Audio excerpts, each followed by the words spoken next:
Hello learners, Pallavi's English ক্লাসরুমে তোমাদের সবাইকে স্বাগত। আগের দিনের ক্লাসে আমরা ইউলিসিস কবিতাটির ব্যাকগ্রাউন্ড হিস্ট্রি এবং রাইটার সম্পর্কে কিছু তথ্য আলোচনা করেছি। আজকে ক্লাসে চলো আমরা কবিতাটির লাইন বাই লাইন এক্সপ্লেনেশন শুরু করি। প্রথমে জেনে নেব কবিতাটা সম্পর্কে কিছু কি ফ্যাক্টস।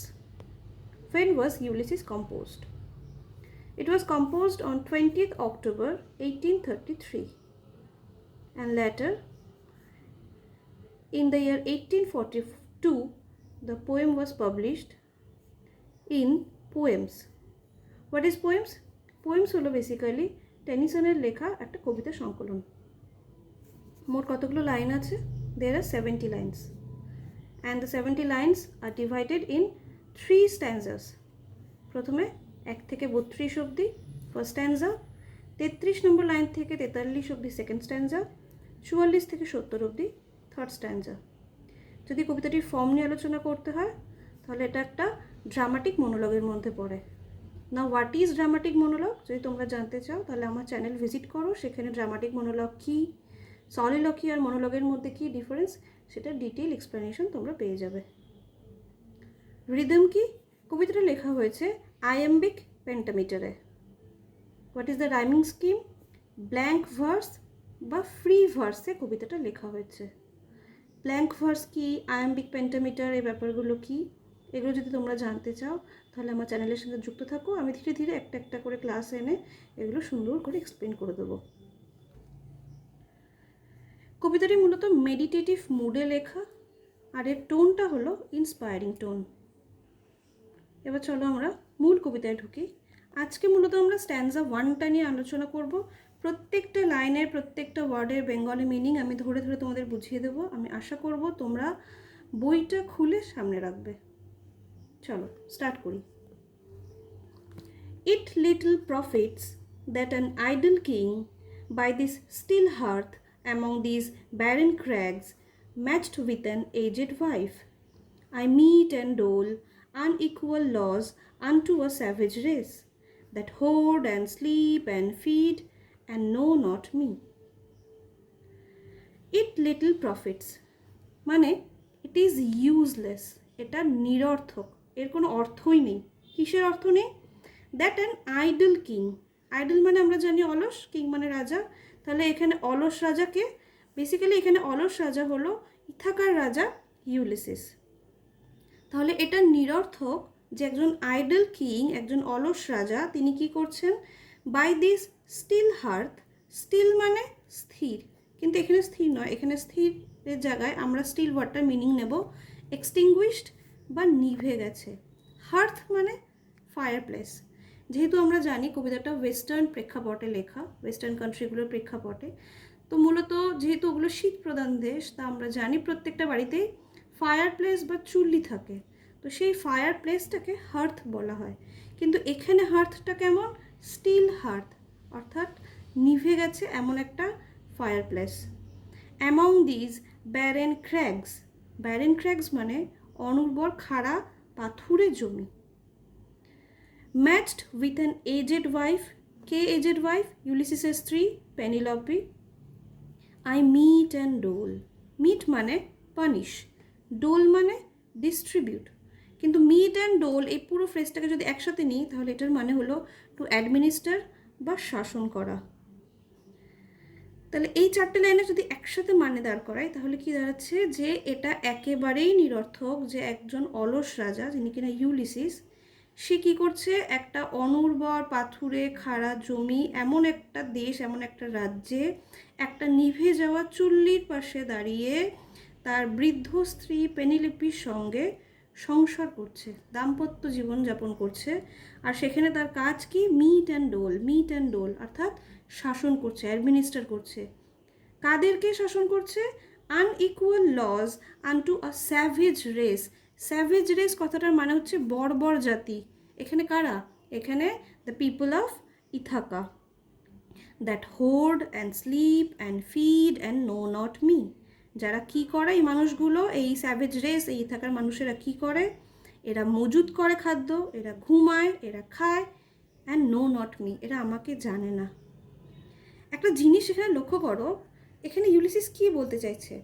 আমরা জানি ওডিসি মহাকাব্যটা যেখানে শেষ হয়েছিল সেখানে ইউলিসিস তার রাজ্য ইথাকাতে ফিরে এসছে ট্রয়ের সঙ্গে যুদ্ধের পরে। বেশ, তাহলে 10 বছরের যুদ্ধ চলেছিল, সেই গল্প তোমাদের আমি বলেছি। এবং 10 বছরের যুদ্ধ শেষে 10 বছরের জার্নি কমপ্লিট করে ইউলিসিস ফিরে এসছে। এখন সে বৃদ্ধ হয়েছে, তার ছেলে এখন পূর্ণ যুবক, তার স্ত্রী বৃদ্ধ হয়েছে। তাহলে বৃদ্ধ বয়সে রাজ্যে ফিরে এসে তার কাজ কি? রাজ্যের দায়ভার শাসনভার গ্রহণ করা, রাজ্যের মানুষদের শাসন করা। কিন্তু ইউলিসিস বলছে এটা নিরর্থক, যে একজন অলস মানুষের মতন আমি এই যে একটা বন্ধা অনুর্বল এলাকার কতগুলো বর্বর অসভ্য জাতি, তাদেরকে আমি শাসন করছি, আমার বৃদ্ধ স্ত্রীর সঙ্গে সংসার করছি, এটা আমার কাছে একেবারেই নিরর্থক। কেন নিরর্থক সেটা আস্তে আস্তে কবিতাটা এগোলে আমরা বুঝতে পারবো। এবার একটা জিনিস দেখো, এখানে যে টার্মটা ইউজ করা হয়েছে স্টিল হার্থ, এই স্টিল হার্থ বা নিভে যাওয়া চুল্লি কথাটা কেন ব্যবহার করা হলো? রাজপ্রাসাদ, রাজার প্রাসাদ, সেখানে চুল্লি নিভে যাবে কেন? আর নিভে গেলে সেটা আবার জ্বালিয়ে দেওয়া যাবে। তাহলে পার্টিকুলারলি পোয়েট এই কথাটা ব্যবহার করলেন, এর একটা আলাদা উদ্দেশ্য আছে। There is a sexual connotation. বৃদ্ধ ইউলিসিস, তার স্ত্রী বৃদ্ধ হয়েছেন, ফলে তাদের জীবনটা কেমন? নিষ্কাম জীবন, কামনাহীন জীবন। এই জীবনে কোনো উদ্দামতা নেই, কোনো অ্যাডভেঞ্চার নেই, অ্যাডভেঞ্চারলেস লাইফ, যেটা ইউলিসিস সহ্য করতে পারছে না। কারণ ইউলিসিস বড় যোদ্ধা, প্রচুর শহর, প্রচুর আইল্যান্ড দেখে এসছে, দেবতাদের সাথে লড়াই করেছে, জায়েন্টদের সাথে লড়াই করেছে। এত কিছু করার পরে ফাইনালি দেশে ফিরে এসে বৃদ্ধা স্ত্রীর সাথে দাম্পত্য জীবনযাপন করা, কতগুলো বর্বর মানুষকে শাসন করা, এইটা ইউলিসিসের পক্ষে মেনে নেওয়া সম্ভব নয়। তাই তার মনে হয়েছে ইট লিটল প্রফিটস, এটা একেবারেই নিরর্থক। তারপর দেখো কি বলছে, I can not rest from travel. ওই যেটা বললাম আমি, যে আমি কিছুতেই ভ্রমণ থেকে বিশ্রাম নিতে পারি না। I will drink life to the lees. Lees কথাটার মানে কি? তোমরা সবাই কম বেশি চা কফি খেতে তো অভ্যস্ত নিশ্চয়ই। তো চা যখন খাই তোমরা দেখবে, নিজেরা নোটিস করবে যে চায়ের কিন্তু কাপের পুরো চাটা আমরা খেয়ে নিই না, নিচে কিছুটা তলানি থেকে থাকে, তাই না? এটাকে বলা হয় ড্রেগস বা লিজ বা সেডিমেন্ট, বাংলায় বলতে পারি তলানি। ঠিক আছে?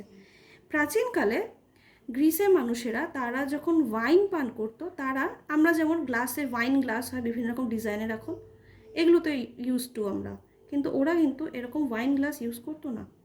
ওরা সরার মতন দেখতে একটা পাত্র ইউজ করতো, আর সবসময় পুরো সরা ভর্তি ওয়াইনটা তারা পান করতো না, কিছুটা তারা তলায় রেখে দিত। কিন্তু এখানে ইউলিসিস কি বলছে? সে বলছে তার জীবনটা সে আকণ্ঠ পান করবে, অর্থাৎ জীবনের প্রত্যেকটা মুহূর্তকে সে কুড়িয়ে কাচিয়ে সম্পূর্ণরূপে যত দূর তার পক্ষে সম্ভব সে এক্সপিরিয়েন্স করবে, নলেজ গ্যাদার করবে, উপভোগ করবে। কোনো একটা মুহূর্তকে সে ছেড়ে দেবে না বা নষ্ট করবে না, জীবন সুধা সে আকণ্ঠ পান করবে। All times I have enjoyed greatly, have suffered greatly, both with those that loved me and alone, on shore and when through scudding drifts the rainy Hyades vexed the dim sea. বলছে all time, সব সময়, I have enjoyed greatly, have suffered greatly. যেমন আমি ভীষণভাবে আনন্দ উপভোগ করেছি, তেমনই আমি ভীষণভাবে বিপর্যস্ত হয়েছি। Both with those that loved me, যারা আমাকে ভালোবাসে, অর্থাৎ ইউলিসিসের সঙ্গীরা, তার ফেলো ফাইটার্সরা, তাদের সাথে, অ্যান্ড অ্যালোন, কখনো আবার একা। কেন একা? কারণ আমি তোমাদের বলেছিলাম 12টা যুদ্ধজাহাজ নিয়ে ইউলিসিস যাত্রা শুরু করেছিল ঠিকই, ফিরে কিন্তু সে একা এসেছিল, তার সমস্ত সঙ্গীরা কিন্তু যাত্রাপথে মারা গিয়েছিল। তাই যখন সঙ্গীরা পাশে ছিল তখন যেমন আমি সাফারও করেছি, এনজয়ও করেছি, আবার যখন আমি একা ছিলাম তখনও আমি জীবনটাকে যেমন উপভোগ করেছি তেমনি জীবনে আসা বিপদগুলোকে আমি মোকাবিলাও করেছি। কোথায় হয়েছিল এই বিপদগুলো? অন শোর, যখন আমি সমুদ্রের উপকূলে ছিলাম, কোনো না কোনো আইল্যান্ডে ছিলাম, and when through scudding ড্রিফটস। Scudding মানে কি? স্কাডিং মানে ছুটন্ত, রাশিং। ড্রিফটস মানে হলো বিশাল বিশাল ঢেউ বা মেঘ। পরের লাইনে দেখো আছে ভেক্সড। ভেক্সড কথাটার অর্থ হচ্ছে গিয়ে অ্যাজিটেট করা, অর্থাৎ বিচলিত করা। কি অ্যাজিটেট করছে? ডিম সি, ডিম মানে স্থির, শান্ত সমুদ্র। দেখো এখানে একটা টার্ম আছে রেইনি হায়ারডেস। দেখো এখানে একটা টার্ম আছে রেইনি হায়ারডেস। হায়ারডেস কি? হায়ারডেস হলো 7জন নিম্ফ বা পরী, ঠিক আছে? They were assigned to take care of Dionysius the son of Zeus or Jupiter in Roman mythology. তো গ্রিক মাইথোলজিতে যিনি জিউস, রোমান মাইথোলজিতে তিনিই জুপিটার। তো তার ছেলে ডায়োনিসিয়াসকে দেখাশোনা করার দায়িত্ব দেওয়া হয়েছিল 7জন নিম্ফকে। আর তার রিওয়ার্ড হিসাবে এই জিউস বা জুপিটার তিনি কি করেছিলেন? এই 7জন নিম্ফকে 7টি তারায় পরিণত করেছিলেন। তাদের নাম কি? Ambrosia, Coronis, Eudora, Pedile, Phyto, Polyxo, Thyone. এই 7জন তারা একসাথে, যেমন আমাদের সপ্তর্ষি মণ্ডল একটা নক্ষত্রপুঞ্জ, সেরকমই এরাও একটা নক্ষত্রপুঞ্জ বা তারামণ্ডল গঠন করেছিল, যেটার শেপটা হচ্ছে ভি শেপের, ঠিক আছে? আর এই 7টা তারাকে একসাথে বলা হয় যে they are the bringers or messengers of rain. এরা নাকি বৃষ্টির বার্তা বহন করে। তো ইউলিসিস বলছে, যখন আমি সমুদ্র উপকূলে ছিলাম তখন যেমন I have enjoyed greatly, I have suffered greatly, তেমনই এই সমস্ত রেইনি হায়ারডেস, এই 7টি তারা, এরা যখন আকাশে উঠেছে, এরা যখন স্থির সমুদ্রকে বিচলিত করেছে, সমুদ্রে উত্তাল ঢেউ এনেছে, সি স্টর্মের সৃষ্টি করেছে, তখনও কিন্তু আমি যেমন বিপদের মোকাবিলা করেছি, তেমনি সেই বিপদ কাটিয়ে উঠে লাইফটাকে আমি এনজয়ও করেছি। I am become a name, অর্থাৎ I have become an eminent personality. Name মানে কি? নেম মানে অফকোর্স নাম, but I am become a name মানে আমি ইউলিসিস এখন একটা ব্র্যান্ডে পরিণত হয়েছি। Now we can say Ulysses is the synonym of the Quest of knowledge, জ্ঞানের তৃষ্ণা। এটাকে আমরা এক কথায় ইউলিসিস বলতে পারি। তাহলে ইউলিসিস নিজের জ্ঞান, নিজের এক্সপিরিয়েন্সের প্রতি গর্ব অনুভব করে বলছে যে আজ আমি একটা নামে পরিণত হয়েছি, আজ আমি একটা ব্র্যান্ডে পরিণত হয়েছি। For always roaming with a hungry heart. কিন্তু দেখো, নোটিস করার মতো বিষয়, একটু আগে আমরা দেখলাম ইউলিসিস গর্ব করে বলছে আমি একটা ব্র্যান্ড, আমি একটা নাম, I am a famous person. ঠিক তার পরের লাইনে বলছে always roaming with a hungry heart, কিন্তু আমি সবসময় রোমিং, ওয়ান্ডারিং, ঘুরে বেড়াচ্ছি উইথ আ হাংরি হার্ট, একটা ক্ষুধার্ত হৃদয় নিয়ে। কিসের ক্ষুধা? জ্ঞানের ক্ষুধা, এক্সপিরিয়েন্সের ক্ষুধা, যা কিছু অদেখা, যা কিছু অজানা, সেটাকে আবার জানার ক্ষুধা। তাহলে এত জানার পরেও, এত এক্সপিরিয়েন্স করার পরেও, দেবতাদের সাথে লড়াই করে জিতে ফেরার পরেও ইউলিসিস কিন্তু ডাউন টু আর্থ। সে জানে এখনও জানার শেষ নেই, অনেক কিছু দেখা তার বাকি আছে। So he is saying that he is roaming with a heart that is hungry, hungry for knowledge, hungry for experience. Much have I seen and known, অনেক কিছু আমি দেখেছি, জেনেছি। Cities of men and manners, climates, councils, governments. তাহলে কী কী দেখেছে? বিভিন্ন শহর, তাদের বিভিন্ন মানুষ, তাদের আচার ব্যবহার, সেখানকার আবহাওয়া, সেখানকার সরকার, শাসন ব্যবস্থা, এত কিছু ইউলিসিস দেখেছে। Myself not list but honoured of them all. আবার ইউলিসিস নিজে মুখেই বলছে, যখনই যেখানে গেছি আমাকে কিন্তু তোমরা কেউ কম ভেবো না, যেখানে গেছি সকলে আমাকে সম্মান করেছে। And drunk delight of battle with my peers. Peers মানে ফেলো কম্প্যানিয়ন্স, সঙ্গী। ইউলিসিসের যারা সহযোদ্ধারা ছিল, সঙ্গীরা ছিল, তাদের সাথে মিলে Ulysses drunk the delight of battle, যুদ্ধের যে আনন্দ, যুদ্ধের যে অ্যাডভেঞ্চার, সেটাকেও সে পান করেছে। Far on the ringing plains of windy Troy, যে ট্রয়ের যুদ্ধের কথা আমরা বলেছিলাম, সেই ট্রয়। রিঙ্গিং ওয়ার্ডটা কেন ইউজ করলো? দেখো, ringing plains of windy Troy কথাটা পড়ার মধ্যে দিয়েই যেন একটা ছবি ভেসে ওঠে, একটা ব্যাটল ফিল্ড যেখানে যোদ্ধারা যুদ্ধ করছে, ঢাল তরবারির মধ্যে একটা ক্ল্যাশিং সাউন্ড হচ্ছে, চারিদিকে ঝোড়ো হাওয়া দিচ্ছে, এইরকম একটা সিচুয়েশান। আর ট্রয় এমন একটা জায়গাতে অবস্থিত যেখানে সবসময় একটা ঝোড়ো হাওয়া, একটা রুক্ষ তাপমাত্রা, রুক্ষ আবহাওয়া, এরকম একটা সিনারিও থাকে।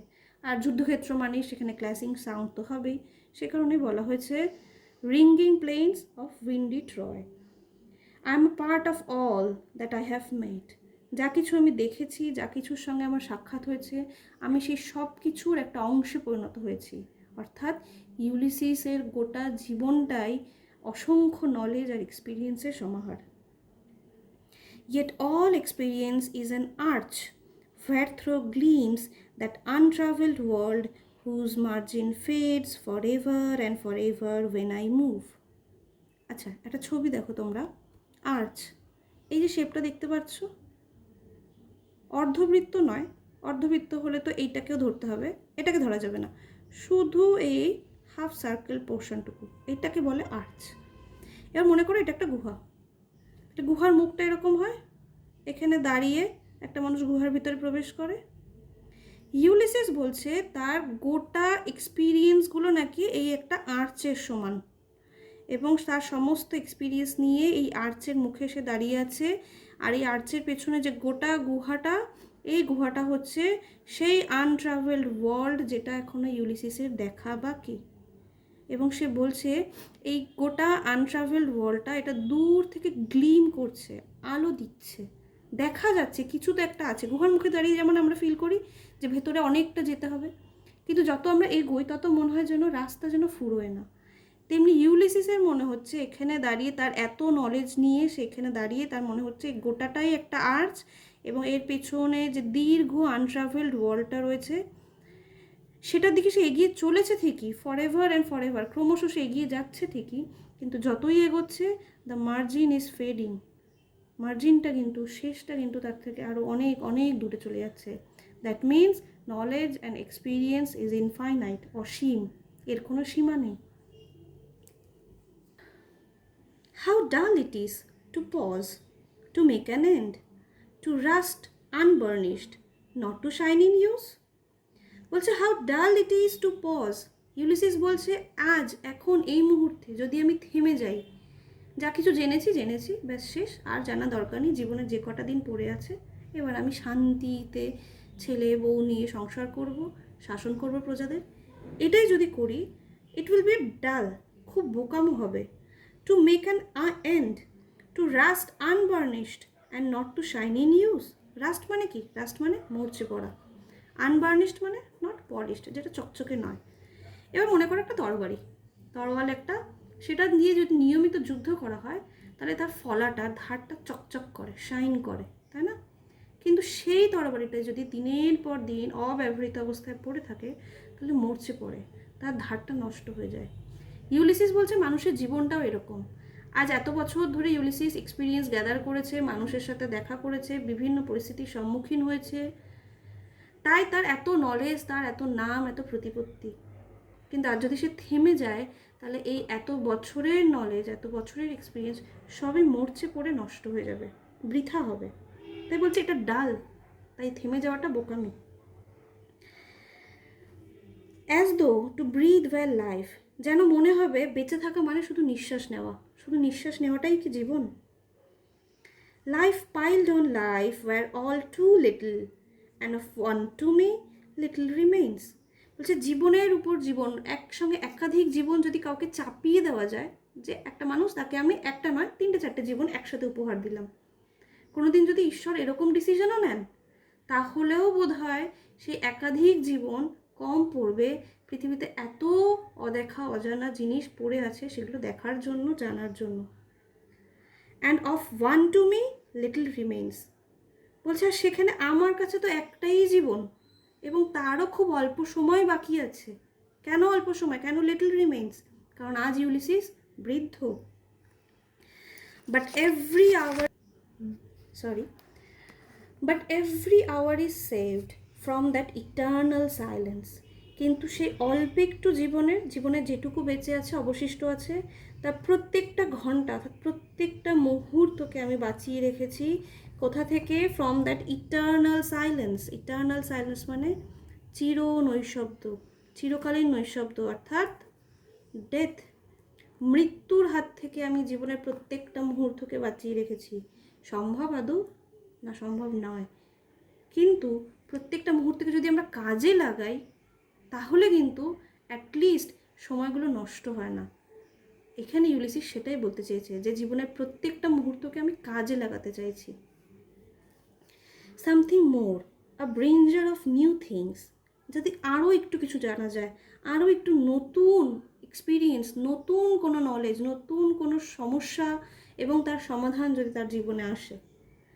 And while it were for some 3 suns to store and hoard myself, and this grey spirit yearning in desire to follow knowledge like a sinking star, and while it were, while মানে বৃথা, vain, for some 3 suns মানে কি, আগেকার দিনে সান মানে সূর্য আমরা জানি, but সান দিয়ে সময় মাপা হতো। তো এখানে 3 suns বলতে আমরা 3 years ধরতে পারি। এবার একটা সময় মানুষের ধারণা ছিল, এখনও মানুষ মনে করে যে মানুষের গড় আয়ু নাকি 60 বছর। তখনও হয়তো এরকমই কিছু ধারণা ছিল, 60 বা 65 বা 70। তো হয় ধরে নাও 70 বছর হচ্ছে মানুষের গড় আয়ু।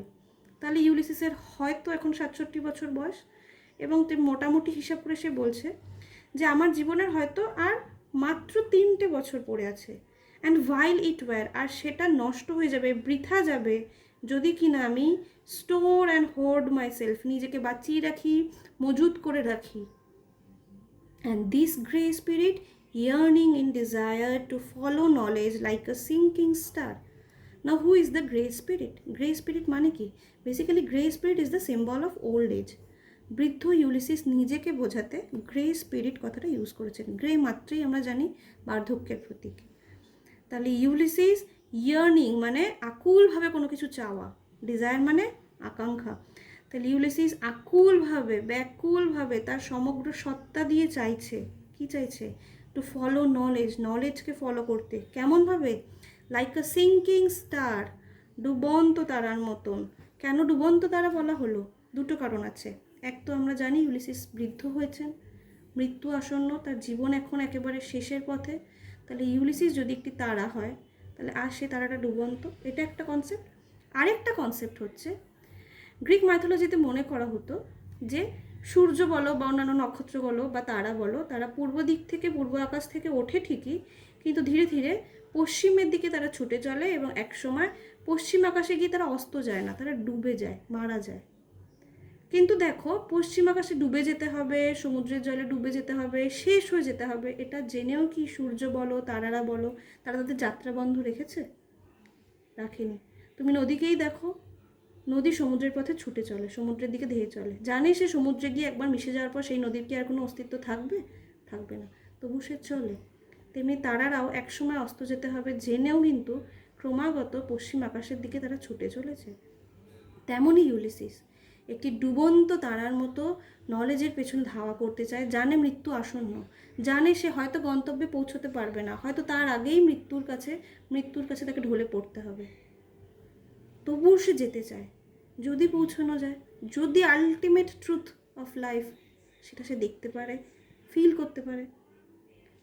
Beyond the utmost bound of human thought, beyond মানে দূরে, আটমোস্ট মানে ফারদেস্ট। তাহলে মানুষের চিন্তাভাবনার সীমা যেখানে, ইউলিসিস সেই সীমাটাকে ছাপিয়ে যেতে চায়। মানুষের চিন্তাভাবনার সীমা কোথায়? মনে করো এটা ইউরোপ আর এটা আফ্রিকা মহাদেশ, এরকম জায়গায় গ্রিসের অবস্থান। আর এই যত পশ্চিম দিকে যাওয়া যায় আস্তে আস্তে আস্তে, এইখানে ইউরোপ মহাদেশ শেষ হচ্ছে, লাস্ট এখানে স্পেন রয়েছে। এবার তখনকার দিনে কলম্বাস তো আসেনি, সেভাবে এখানে যে আফ্রিকা মহাদেশ এক্সিস্ট করে সেটা গ্রিসের লোকেরা জানে না। এবার এপাশে রয়েছে ভূমধ্যসাগর, মেডিটেরিয়ানিয়ান সি, এপাশে আছে আটলান্টিক মহাসাগর। মাঝখানের এলাকাটাকে আমরা বলি স্ট্রেইট অফ জিব্রাল্টার বা জিব্রাল্টার প্রণালী, ঠিক আছে? গ্রিকরা মনে করতো এই গোটা পৃথিবীটা হচ্ছে সমুদ্র দিয়ে ঢাকা। এমনিতেও দেখো তোমরা, গ্রিসের পূর্বে, পশ্চিমে, দক্ষিণে চারিদিকে সমুদ্রই। তো ওরা মনে করতো এটাই পৃথিবীর শেষ সীমা, এরপর আর কিছু নেই, চারিদিকে জল।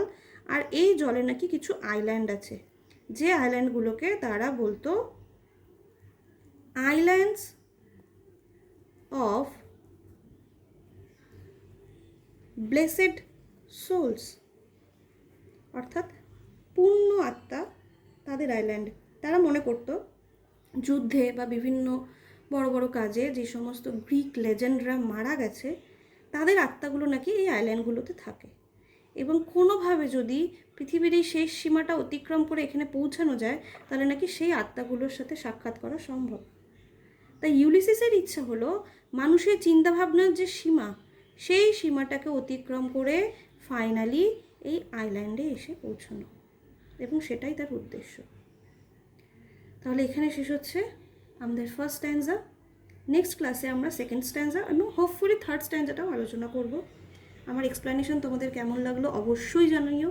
যদি ভালো লাগে বন্ধুদের সাথে শেয়ার করো, লাইক করো, কমেন্ট করো, আর আমার চ্যানেলটিকে সাবস্ক্রাইব করে এভাবে আমার পাশে থেকো। Thank you.